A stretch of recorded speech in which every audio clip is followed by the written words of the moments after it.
Boy, do we have some breaking news today, folks. But before we dive into all the juicy details, no pun intended, be sure to subscribe to the channel so you never miss out on the latest updates in track and field. All right, let's get into it. So back in March 2024, rising track star Erriyon Knighton tested positive for Trenbolone.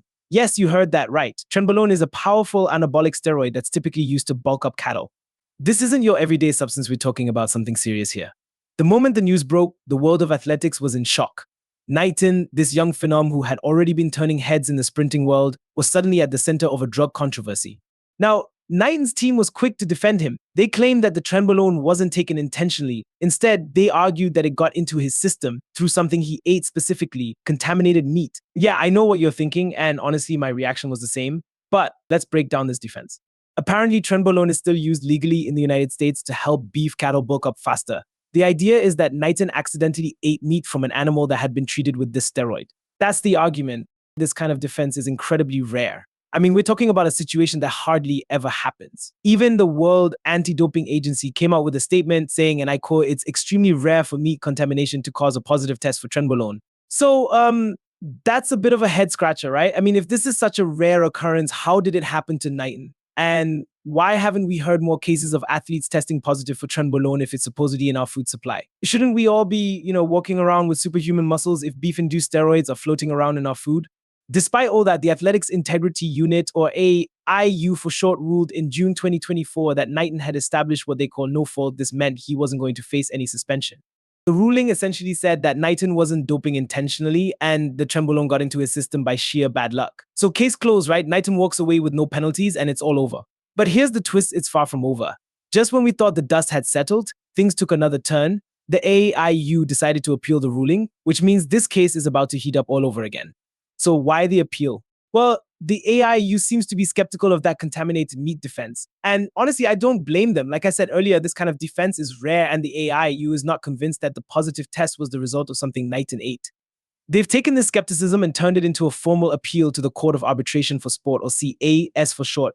And if the CAS sides with the AIU, things could get very ugly for Knighton.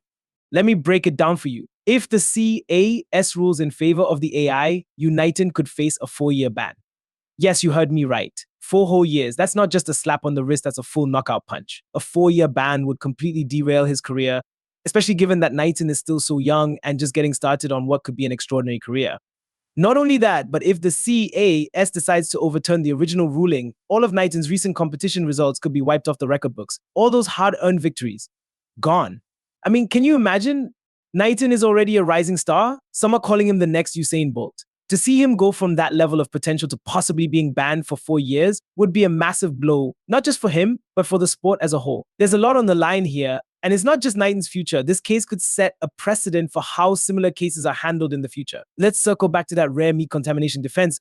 Look, it's not that I don't want to believe Knighton, but as you know, top athletes are usually hyper aware of everything they put into their bodies. We're talking about people who have their meals weighed out to the gram, supplements scrutinized down to every last ingredient, and who will triple check a simple protein shake to make sure it doesn't contain anything that could trigger a positive test. So I'm sure you're with me when I say that it's a bit hard to believe that Knighton or his team didn't notice something was off. But here's the flip side. If Knighton truly is innocent and he did unknowingly consume contaminated meat, then this case is a cautionary tale for every athlete out there. What if it could happen to anyone? What if a simple trip to your favorite steakhouse could put your entire career in jeopardy? That's a scary thought for athletes and their teams. So whether you believe Knighton's story or not, this case is going to leave a lasting impact on how athletes approach their diets and food choices going forward. So what now? Well, the ball is in the CAS's court. Both sides will get the opportunity to present their arguments, and the CAS will ultimately have to decide who they believe. This process could take months, so we might not have an answer right away.